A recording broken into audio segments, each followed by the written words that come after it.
Hey everyone, welcome to Brave Souls. My guest tonight is Dave Brown.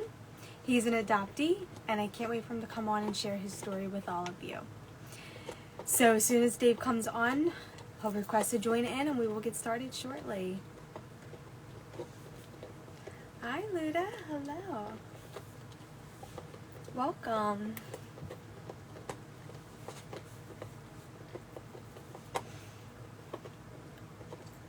Hi Spiritual Living, XO, hello.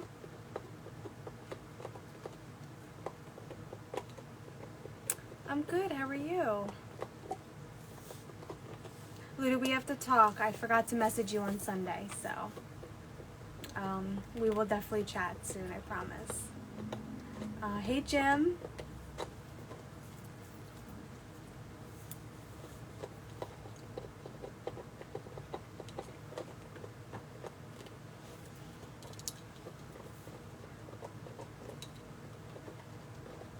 What's on, or Watson Darren, hello, welcome. We're just waiting for Dave. Hi, it's Betha, hello, welcome.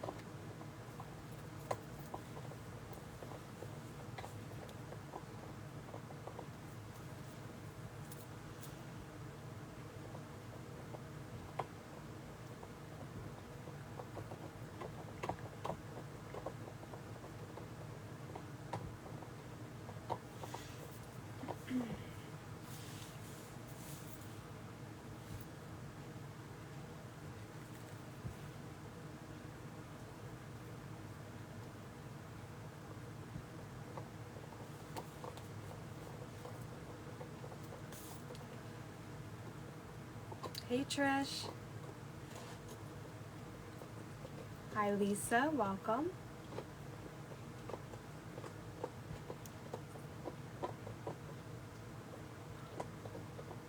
Is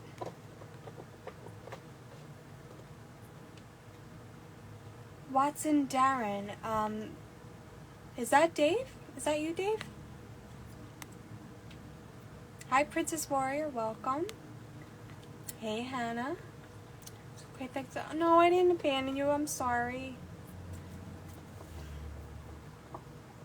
Oh, thank you, Spiritual Living. Thank you so much. I try to do it seasonal. Okay, sorry, Watson. I'm just waiting for Dave. He's my guest tonight. I'm sorry. I can't pull you in. Let me find out where Dave is, because we were just talking. Do I know any good jokes? No, Jim, but I'd love to hear one from you. I'm a friend of Dave. Well, welcome. Hi, Foxy. Hi, Korean Adopted. Okay. I just messaged Dave, waiting for him. It's okay, Watson. It's totally fine.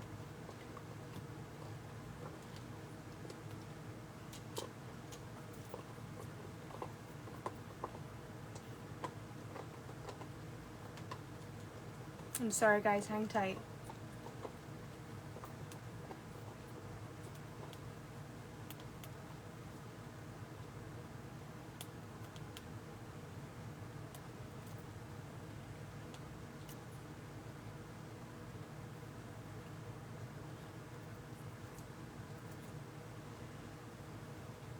Okay, here he is. Now, Dave, just hit the request and we will get started as soon as you do. Hey, Kirsta. Hey, Brittany. You should be wearing our matching PJs. No, you have to be with me to do that. Okay, I'm going to try to pull you in, Dave. Hold on. Okay. Just sent you a request. Just accept it. Aw, I love you too, Kirsta.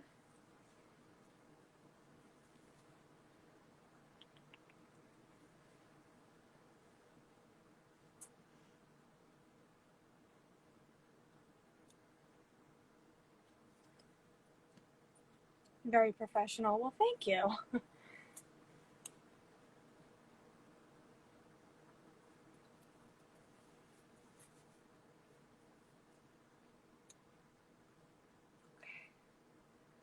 Okay, Dave. I sent you a request. It should pop up for you, so just accept it when you see it.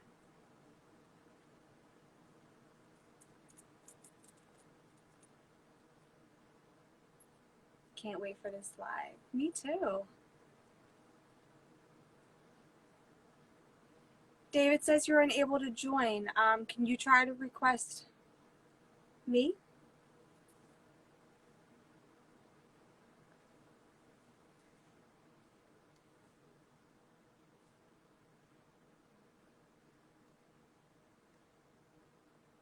Hey, word to the mom. Hello, welcome. Whenever IG is slow, I blame the narcos. What are they?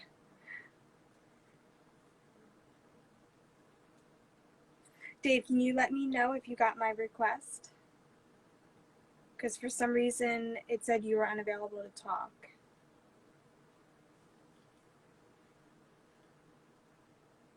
Evolving adoptee, hello, welcome.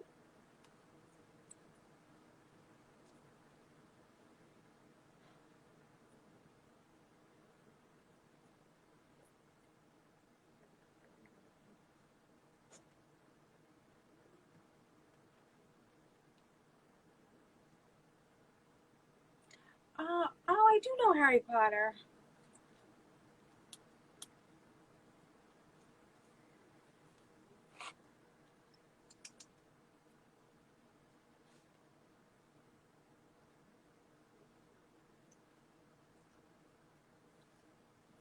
All right, Dave, let me try again. Hold on.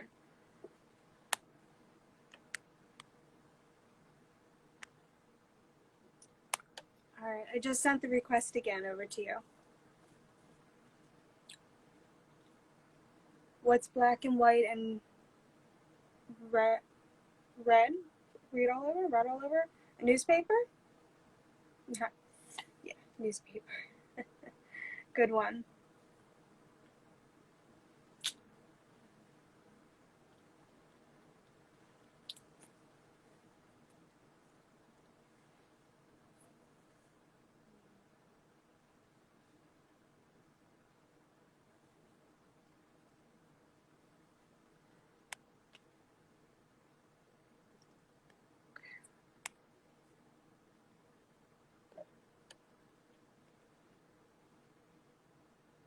Dave, did you get the request I sent? I sent it again. Sorry, guys, bear with me. We should do a reunion for adoptees. Dave, it keeps saying it's unable to join. Is there another account you can come on and do it on?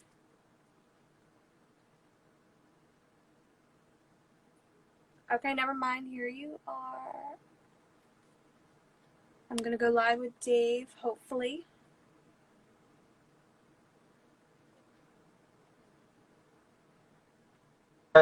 It's unable to join. Hey, There he is. I'm here. Oh my gosh, good. I was getting a little worried Sorry there. about that. It's okay.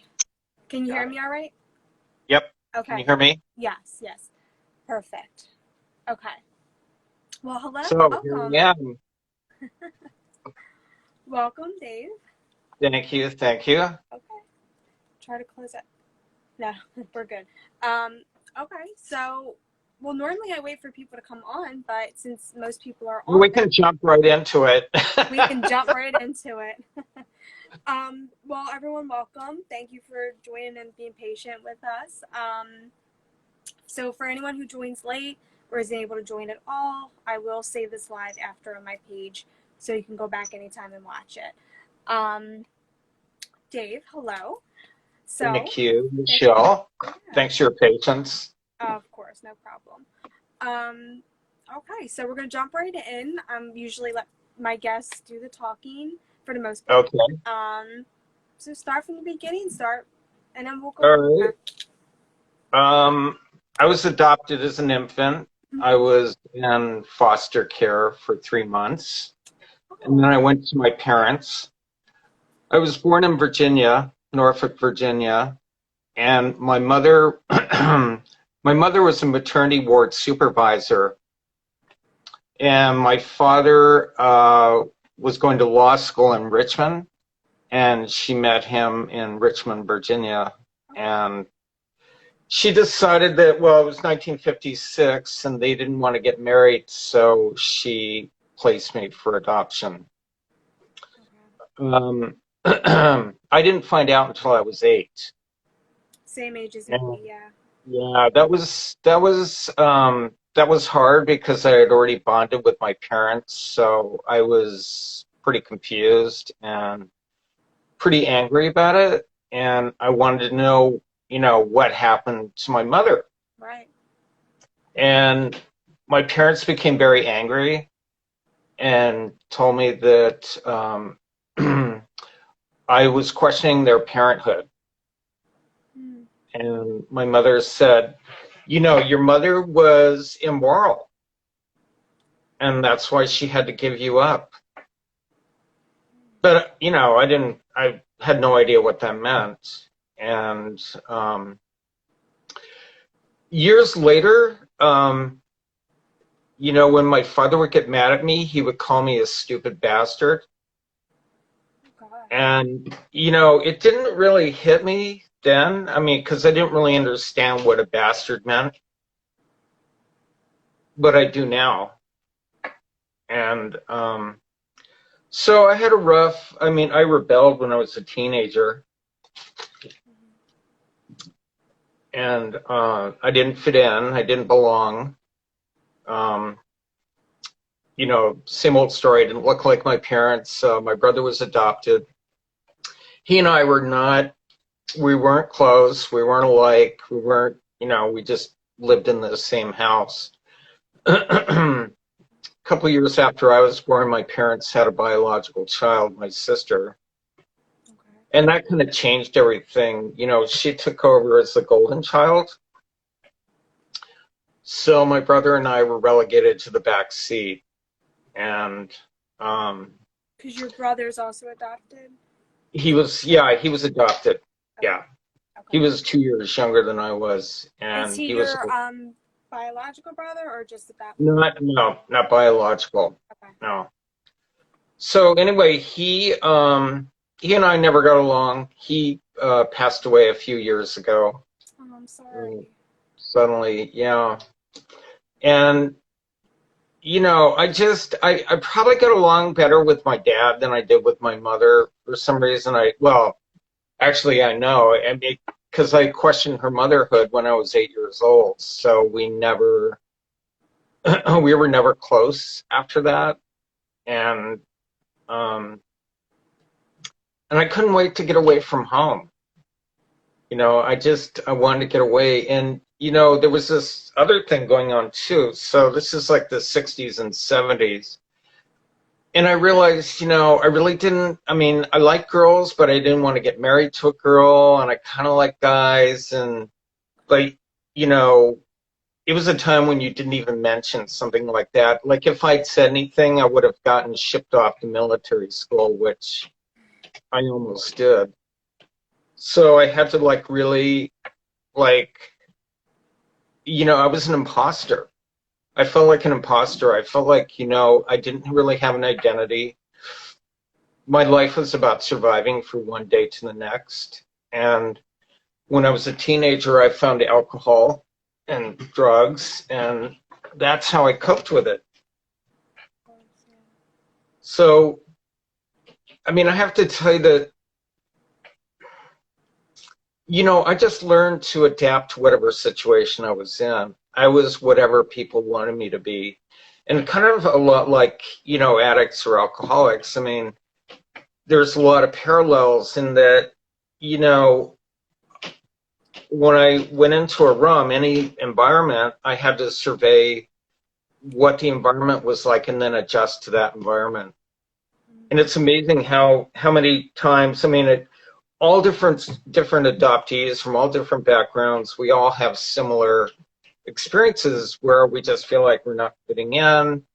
I'm not good enough. I'm too fat. I'm too thin. I'm too, I'm never enough.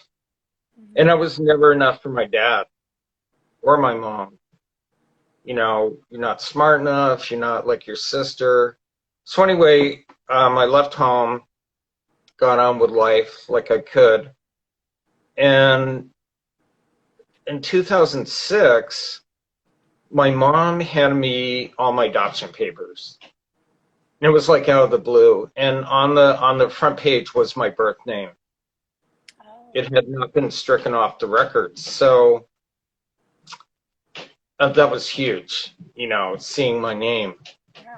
And I'm like, how long have you had this stuff? And she was like, I don't know, didn't think it was important. I'm like, well, it's kind of is. It's my name. It's my. So I registered on adoption.com Mm-hmm. and said, hey, my name is such and such. I was born in Norfolk General Hospital. I didn't know I actually did know that my mother was a nurse. So my mother told me that your mother was a nurse. I found out some of this stuff later through getting my adoption file. So in 2000, so this was before DNA testing, and I didn't really feel, it's terrible to say, but I didn't feel put together enough to go searching for my parents because Doesn't sound I strange. felt, That's very normal to feel that way. yeah, I felt like, I was still kind of a hot mess, even though I had a job and in a life. I thought like, okay, I'm going to go and find these people. And I'm going to go like, okay, here I am. I'm not a doctor or a lawyer. I don't have a ton of money. And, you know, because that's how I was raised. I was raised on like how you appear to other people is everything, not what's inside of you. So anyway, in 2012, when DNA testing, was available, I thought about it, and then I still was like, no, I'm not going to do it. I'm not, because I felt like, I'm old, I'm 50. I don't, what would be the point of doing this now? So after my mom died, I picked up in 2016 Your adoptive mother? my adopted mother. Yeah. Um, I bought a DNA kit. I was going to do it, and then I didn't. It just sat on my desk. And 3 years later, in 2019, I bought a DNA kit, and this time I did the spit thing and sent it off. And 5 weeks later, I got the results, and it flipped me out. I was matched with a first cousin, Oh, which meant that, well, I was actually matched with two first cousins. One was a half first cousin, one for my father, one for my mother. I mean, it was like I had like, I mean, I have to tell you, I did no research. I joined no groups. I didn't talk to a therapist. I thought, I'll be fine. mm-hmm. I'll take this test and I'm going to be fine. And I was not fine. When I get this information back, I knew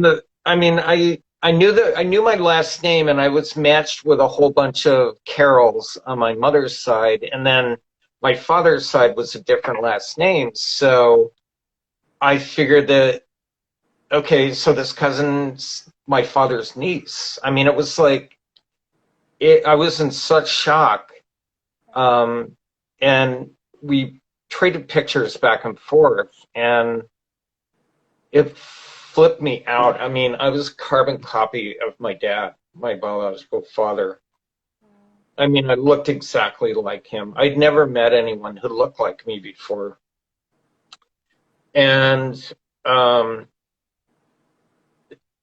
so the other thing about why I didn't search was because I know this sounds terrible, but I did not want to have to go into the whole story about, okay, I'm gay. I don't, I've had a drinking problem. I don't want to. Mm-mm. Here I It doesn't am. sound terrible at all. yeah, I just felt like I didn't want to deal with this shit. I didn't want to. I felt like I'd been battered enough in life, and I didn't want to show up on somebody's doorstep to have them go like, you're not a part of this family. We don't want you. So I purposely waited because I thought that the longer I waited, the greater the possibility that they'd be deceased. And fortunately, well, I didn't mean fortunately, but I mean they, I missed them by a couple years. But I got, I don't want to say reunion because they never knew I existed. So it was kind of like a blind date. And here I am showing up on the doorstep.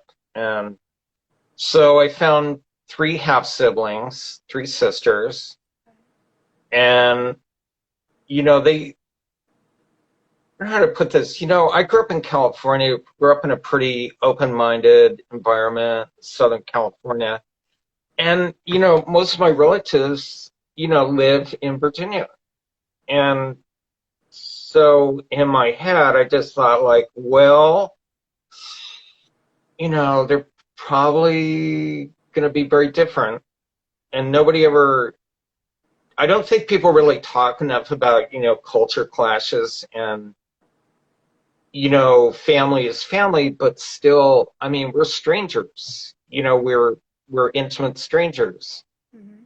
And so, um, and a couple of weeks later, after I found my father, I figured out that this woman on my mother's side was a half cousin because we shared the same grandmother. And then, I contacted her and I just said, out of curiosity, do you know anyone who is a nurse on that side of the family? And she said, my Aunt Georgia. And I'm like, oh, she was my grandmother's only daughter. She had two from two different marriages. And so, um, yeah, I see her, now and again. So so in 2020, I went back east to Virginia and I met my, biological father's, remaining sibling, his sister. And I met my, sisters and my cousins, and How was that for you? it was a lot. Just different emotions you felt? Yeah, yeah, it was just, it was overwhelming. And these things aren't always like, Hallmark movies, where everyone hugs. I mean, we did, but we lived very different lives. Hmm. And, so I'm very guarded about what I say about, my relatives because some things are private and I don't want to go into, but, we just, we share the same father. And my cousins and I mean, we share the same grandparents, which is weird. How I share grandparents with all these different people and great grandparents. And Hmm. um, so one of the great things about this whole trip was I've been able to go back 8 generations on either side of my family. Hmm. And so I never felt anchored before. I never felt, I never, yeah, I mean, anchored. I couldn't, I had to sort of wing it with my identity. I was sort of like my parents, but not really. And so I found out that, on my father's side, I'm a third generation American from Ireland on one side, and then another grandparent, like my great grandparents, are from Germany. Okay. And it was really cool, hearing about family history and family stories where I felt like, oh, okay, so I'm anchored to these people. Right. I mean, it's weird. I mean, I think that biological kids take that stuff for granted. Like, I know more about family history than some of my relatives do, Really? because I almost took sort of like a religious convert sort of attitude towards it. Like, I wanted to learn everything, and I wanted to see how I was connected with people, and I wanted to hear about their lives. And Yeah. so that was, I'll tell you some kind of I won't go into great detail, but it is absolutely true that there is a genetic component to mental health issues and addiction and alcoholism. And my, probably one of my biggest, well, it's not really a regret, but I have access to information now at the end of my life where I could have used family history stuff, when I was in my 20s, Hmm. because um, I could not figure out some of the mental health stuff I had going on, and I couldn't figure out. I mean, I think that a lot of that has to do with, separation trauma, being separated from my mother at birth. That's traumatizing. And I'll tell you, I was kind of pissed because I felt like this woman was not a kid. She was 31 years old. She worked in I mean, she was a supervisor in a nursery. I mean, I was like, how does that frickin' happen? But I don't know the whole story either. I mean, I got my adoption papers, and, she said in the papers that she never wanted to have a kid, that she enjoyed working, and she never planned to have any more children, and she didn't. It was really, really tough, seeing her obituary and my father's obituary, my biological father's obituary, because um, I kind of felt sad for them in a way. I felt sad that I don't know. I mean, I can't sit here and go like, well, what if it stayed with them? What if I wasn't with my adoptive parents? And Those what ifs can drive you yeah, the insane. what if. Um, but I'll tell you, since I started this journey in 2019, I'm a completely different person. And I kid with people. I say I went from zero self-esteem to low self-esteem, but I think it's a little higher. But I mean, up today, I thought about, like, maybe I could go to the emergency room instead of doing this live. Oh, But well, I'm glad you didn't. I'm glad you're here. no, I mean, it is. I've become a completely different person.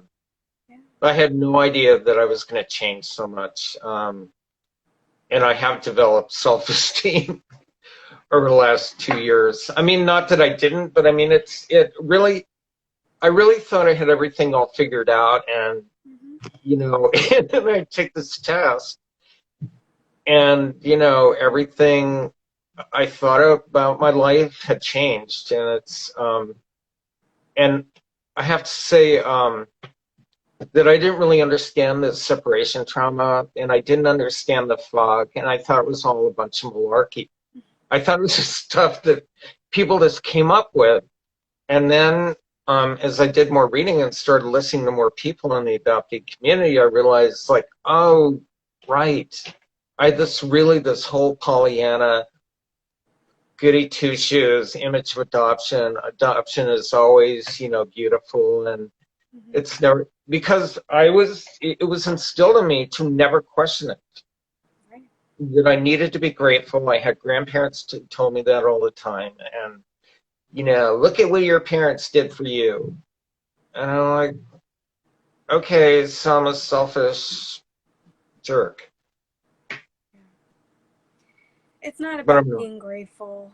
Of course we're grateful, but it's like we shouldn't be reminded about that all the time and then have our other emotions diminished or how we feel. So I understand that.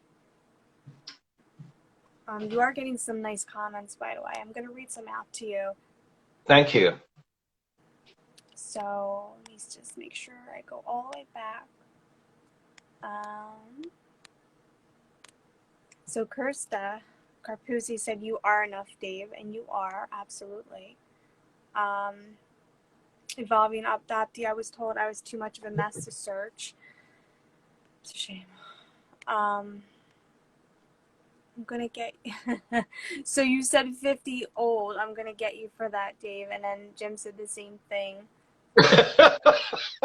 That's funny. Well, no, no, no, no. I mean, full disclosure, I just turned 65, so Yeah, um, Sunday. You just had a birthday. yeah, I was like, that was a big deal because I really didn't think I was going to make it to 50. I didn't think I was going to make it to 30. I'll tell you. I mean, I was just a freaking mess.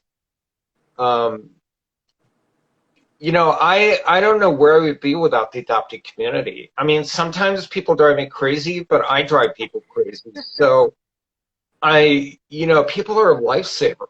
Mm-hmm. Like I always felt like, oh, I have to tell you something. So I got a lot of pushback from other adoptees, people that are, I guess, still in the fog, Mm-hmm. who didn't like me going down this road because it brought up too many things for them. And I've had non-adoptees tell me, like I'm the only person they ever met who ever had a problem with adoption, and that I needed to get help, and so I mean that I couldn't fight back at the time because I didn't know what to say. Right. I thought, well, maybe I am the only person that ever had a problem with it. I don't think so, but maybe I am crazy.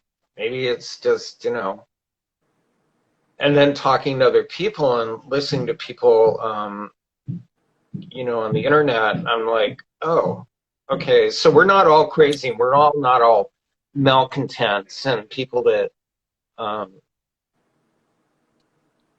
it's funny, like at 65, I really think I have my whole life ahead of me right now. I mean, what I mean is like I'm living reattached to my body. Yeah. Like I'm not just sort of drifting. I mean, I was talking to my 95, 94-year-old aunt today, and she said, "Oh, you're young." Oh. She said, "Oh, I would give anything to be 65 again." And we just laughed. I mean, it's true because it's still young. Yeah. You still have plenty of time. Yeah, I still have plenty of time. So, oh I'm man. in a memoir writing class right now, and one of my friend Brad turned me on to this class, and I'm writing about this whole experience from the last 2 years. So it's a memoir that spans over a 2-year period Okay. about how it changed and how and it hasn't hardened me. I don't feel hardened, but I feel like, oh, okay, like you said, you got this. Yeah. I kind of finally feel like I got this. I mean, that I can always learn something, but I also got this. Like, You absolutely do. yeah, And it's that's it's what, a going back to what you said about the adoption community, like, I think it's an amazing thing that we stumbled upon because, we say this all the time on here, but like, we didn't know that this even, I personally too didn't know this community existed till last year. And it's just so comforting to have, like, to see a platform that you just, you know, use your voice, share your story, talk about how it's affected you over the years, how it still affects you, and just like talk about your journey and your progress and your self growth. And it's just and just connecting with so many people. It's just so amazing. Like, I made so many beautiful friends, like some on here, some who aren't on here. I mean, it's incredible community. you know, I grew up in a pretty white world and a pretty homogenous. I mean, I had to leave home to actually experience other people and other cultures. And one of the biggest benefits that I've seen from getting involved in the community is being exposed to transracial adoptees, international, intra-country adoptees, like adoptees, like the whole spectrum, not just like a narrow microcosm of my world, but it has opened up my eyes and seeing other people and understanding their experiences.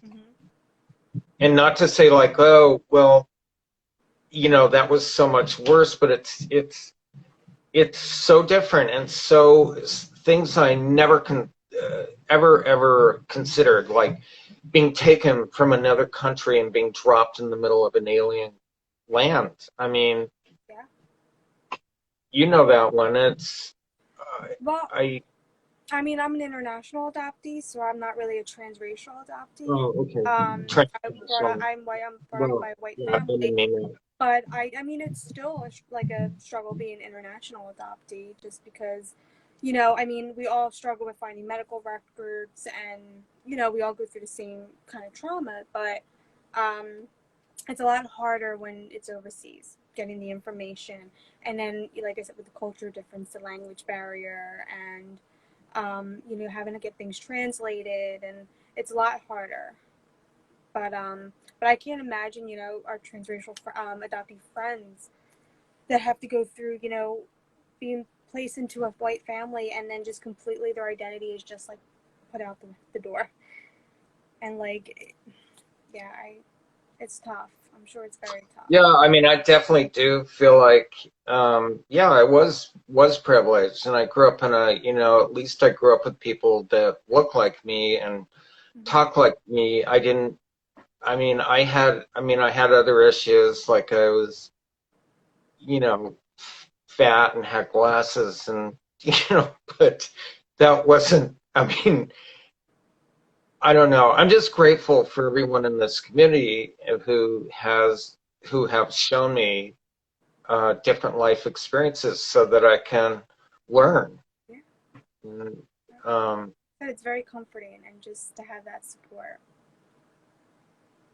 and like that that it's okay to not be okay, and that's one of my favorite things to say. And it's very true. And the more you tell yourself that, the more it becomes real to you. Like, instead of just constantly saying like, no, no, no, I'm fine, I'm just gonna wake up and pretend to be okay, and it's to pretend is just not healthy. So it's very true. well, yeah. I mean, I turned all that anger inward, and Mm-hmm. almost drank myself to death, and doing other things. And then I'll tell you what really changed. Actually, the beginning of the change was 3 years ago. No, actually 5 years ago, almost 5 years ago, I retired from a job that was killing me. And so I had a chance to live in New York City for a year, and specifically in Harlem. Mm-hmm. And so I was able to sublet an apartment for a year in Harlem. And that actually was the beginning of a change. And it really snapped me out of my sort of half living and half dead Mm-hmm. sort of thing. And so it was sort of a gradual thing, getting to the point where I thought, I can do this DNA test and find the truth, Mm-hmm. never realizing how much more I was going to change and still change. I mean, I'm still changing. Once you're in your healing journey, you're in it for life, Yeah. and every day we grow, and that's a good thing. Like Watson said, you don't have to be perfect to be loved and accepted, and it's so true. Um, First time I met my birth family, I disassociated so bad from how overwhelming it was. Um, Reunions are rarely like what is shown on TV. That's very true. It's never, well, not never, but sometimes some people think like me going into it, they're going to welcome you with open arms. turned out to be rejected all over again. So it's not always a happy ending. Anchored is a great word.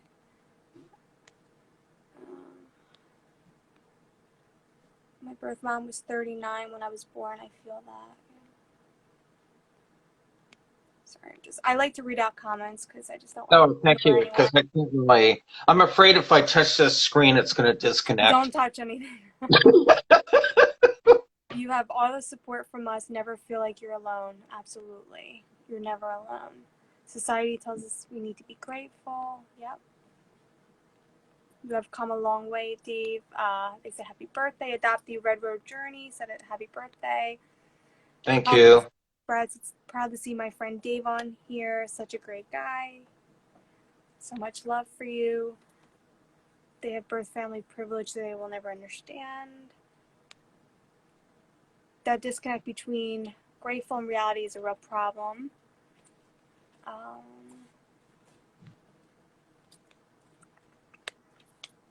Are people so blind to think that there are no emotional challenges with adoption? Unfortunately, it's just, I mean, this is the whole point of what I'm doing on here is just to bring awareness that adoption, yeah, isn't always beautiful. There's a lot of trauma behind it. And I get it, there's people that don't know. But I'd rather have people come to me and ask questions to why we feel that way rather than just, aggressively say you shouldn't feel that way or, like I've had people contact me and want to ask questions, well, why did you say that? And I tell them, and it like kind of opens their eyes up, to it.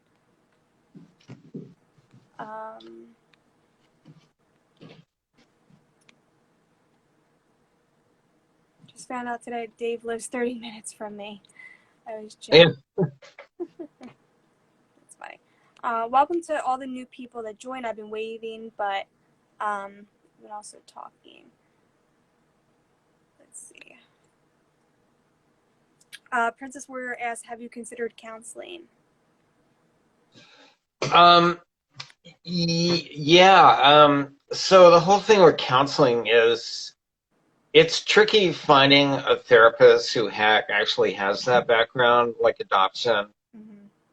I mean, I've gone to a number of therapists, and we maybe talk about adoption for 5 minutes,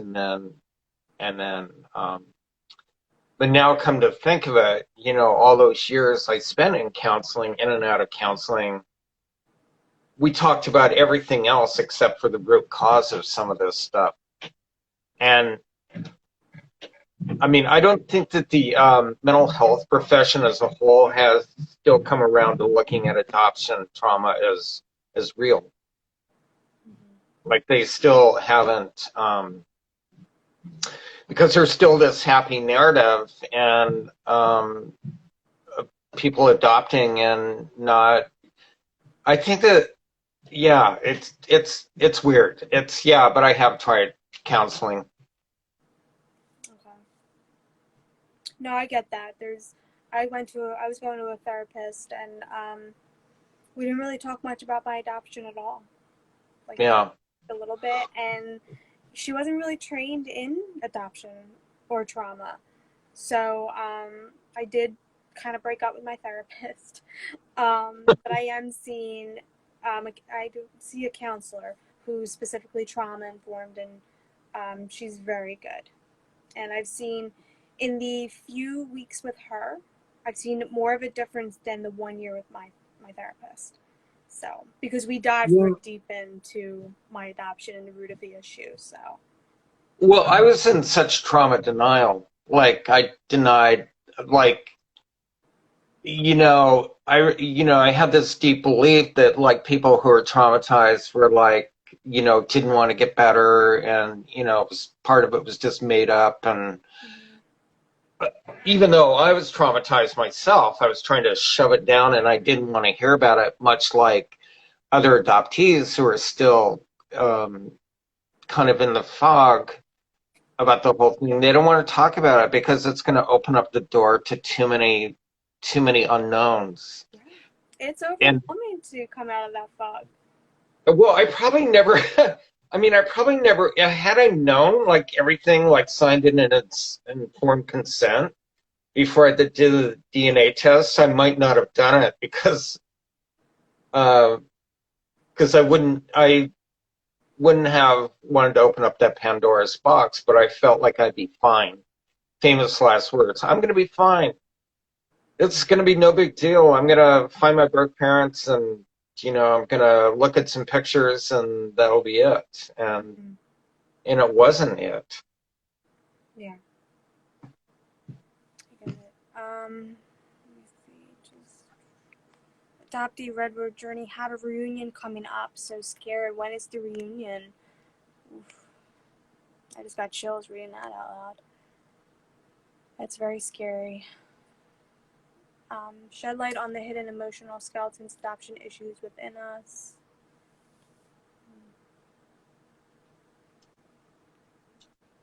So as we're wrapping up, Dave, is there anything that you want to, talk about, share? I know since you came on a little late, I just wanted to make Yeah, sorry about that. no, it's totally fine. I just want to give you enough time to say I never want anyone to feel rushed or like they didn't get a chance to talk about, certain things. So Yeah, well, a couple of things. If you have not taken a DNA test and you're thinking about taking a DNA test, be ready to, expect anything. mm-hmm. And I've known a number of people who didn't know they were adopted, late discovery adoptees, who take a DNA test and then, bam. Mm-hmm.